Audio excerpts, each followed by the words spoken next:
Hello guys, so today our topic is the ulna. So what is the ulna? The ulna is the one of the two bones of the forearm. The ulna is the medial bone of the forearm. The forearm is the region between the wrist joint and the elbow joint. So the ulna bone have three parts. Number first is the upper extremity or upper end or proximal extremity or proximal end. I'm taking so much names because whatever the name you call it, because in some books it is written as the upper end or the upper extremity or the proximal end and proximal extremity. It means the one end or the proximal end or the upper end. So that's why I'm taking so many names. The second part is the shaft or the body, and the third part is the lower end or lower extremity or distal end or distal extremity. So firstly, we will be discussing first the upper extremity. The upper extremity of the ulna consists of the five parts. Number first is the Olecranon process. Number second is the Trochlear Notch. Number third is the Coronoid process. And number fourth is the Radial Notch. And number five is the Ulnar Tuberosity. It is the five parts the upper end or the upper extremity consists of. These are the structures which are present in the upper extremity of the ulna bone. So the first structure is the Olecranon process. The Olecranon process is the proximal end of the ulna. It is the proximal end of the ulna. It forms the tip of the elbow and it is easily palpable. We can touch it so much easily, and it fits into the Olecranon fossa of the humerus when the elbow is fully extended. We know that the humerus consists of the Olecranon fossa on its posterior side. The Olecranon fossa is a small depression in which the Olecranon process fits when the elbow is fully extended. When there is extension in the elbow, the Olecranon process fits the Olecranon fossa during extension. So it is the important point here. The second structure is the trochlear notch. It is the important structure of the ulna. So what does the trochlear notch do? The trochlear notch is a large crescent shaped notch on the anterior aspect of the proximal end of the ulna, and it articulates with the trochlea of the humerus. We know that the humerus bone consists of the contains a structure called as the trochlea, in which the trochlear which articulates with the trochlear notch of the ulna. So it forms the humero-ulnar joint in the elbow. The other structure is the coronoid process. So what is the coronoid process? The coronoid process is also an important structure. The coronoid process is a sharp projection. It is a sharp projection on the interior aspect of the proximal end of the ulna, and it is present immediately inferior to the trochlear notch. And what does it do? The coronoid process fits into the coronoid fossa of the humerus when the elbow is fully flexed.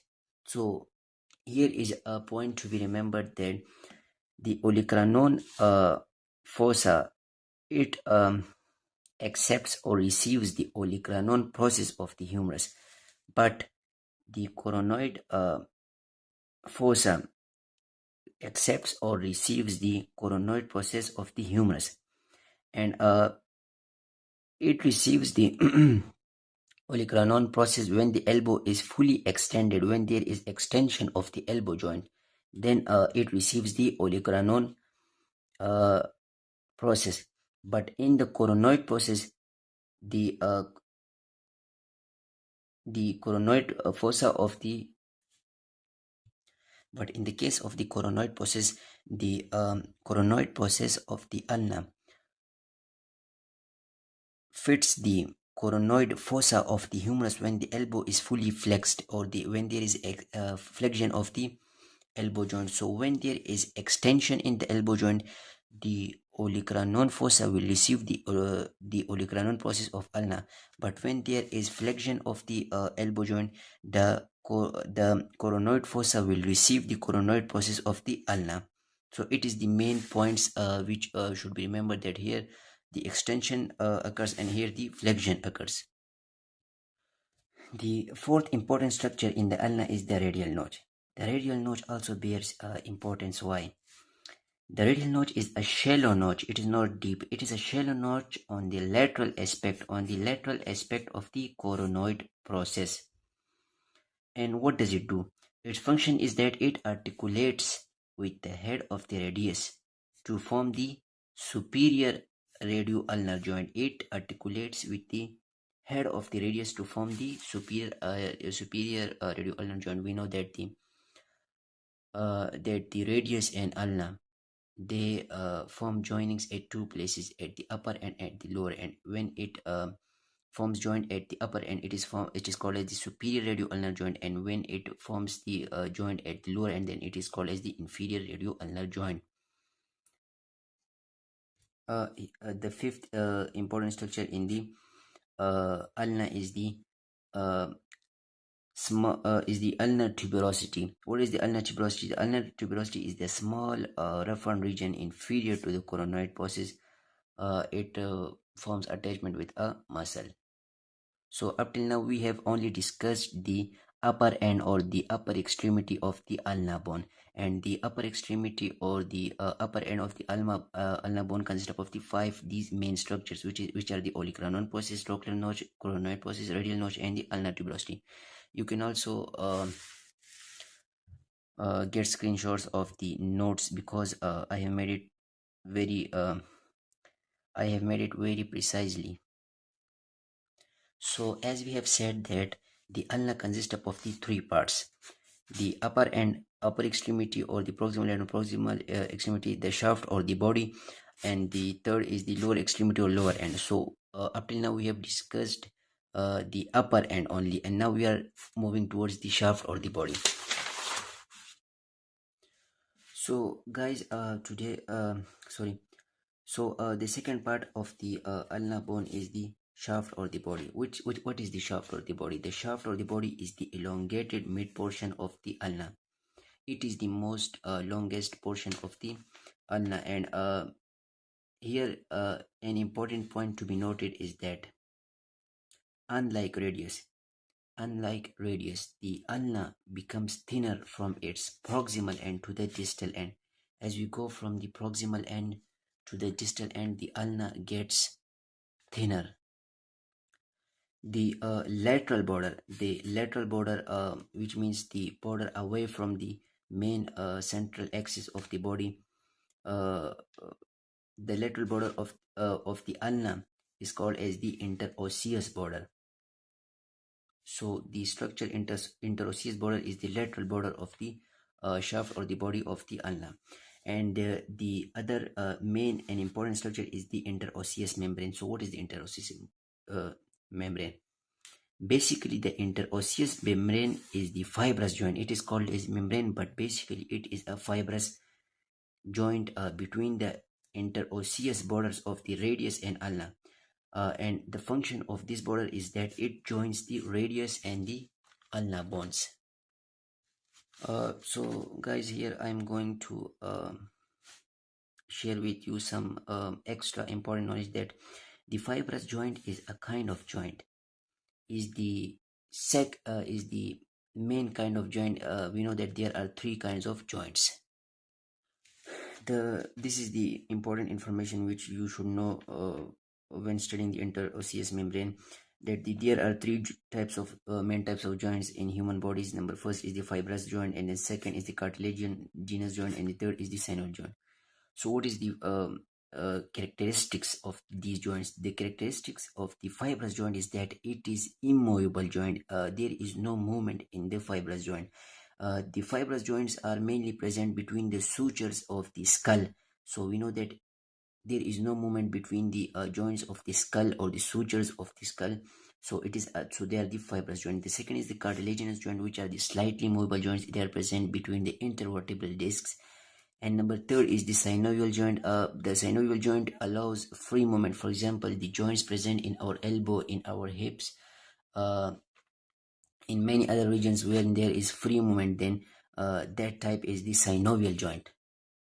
So when studying interosseous membrane, you should know that the interosseous membrane is basically the fibrous joint. It is not the membrane, it is the fibrous joint which is present between the interosseous borders, between the uh, lateral border of the ulna and the medial border of the radius, and it joins the radius and ulna because it is a fibrous joint. So up till now we have discussed the two main parts of the ulna, that is the upper end, the shaft, second the shaft and the body, and now we are proceeding towards the lower end or the distal end of the ulna. So the third and the important part of the ulna is the lower end or the lower extremity, or the distal end or the distal extremity.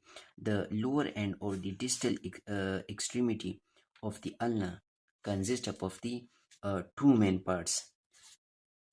Number first is the head, and number second is the styloid process. So the first part is the head. The head is the small rounded distal end of the ulna. The head is the small rounded distal end of the ulna. The head articulates with the ulnar notch of the radius through an articular surface present on its lateral side, and it forms the inferior radio-ulnar joint. So as we know that the radius bone consists of the uh, ulnar notch, and the ulnar bone consists of the radial notch. So at the distal end of the uh, ulna, there is also a joint between the radius and ulna, which is also called as the inferior radio-ulnar joint, which is formed by the head of the ulna and the ulnar notch of the radius. Here is the important point which we must remember, that the head of the radius is at its proximal end and the head of the ulna is at its distal end. It is the important point which should be remembered. The second part of the lower end of the ulna is the styloid process. So what is the styloid? The styloid process is a simple small projection from the posterior lateral distal end of the ulna. It is simply a small projection from the posterior lateral surface of the ulna at its distal end. So it is a simple structure. Now I'm going to explain each part of ulna through the diagram. So as we have divided the ulna into three parts, so here are the three parts of the ulna. This is the upper end, this is the shaft or the body, and this is the lower end. So this is the first part of the upper end of the ulna, that is the Olecranon fossa. This is the trochlear notch which articulates with the trochlea of the humerus. This is the radial notch which articulates with the head of the radius. This is the coronoid process which fits into the coronoid fossa of the humerus, and this is the upper end of the ulna. This roughened area is called as the ulnar tuberosity. This is the shaft or body of the ulna. As we know that the unlike radius, the shaft of the ulna becomes thinner from its proximal end to the distal end. This is the lateral border of the shaft of the ulna, which is also called as the interosseous border because it forms a fibrous joint with the radius. This is the lower end of the ulna. As you know that the lower end of the ulna consists of the head and the styloid process. So this is the head region, and the styloid process cannot be seen here, but because it is present at the posterior lateral surface, so for this we have another diagram. This is the styloid process of the ulna because it is present at the posterior lateral surface. So I hope you will like this video, and please subscribe and follow this channel.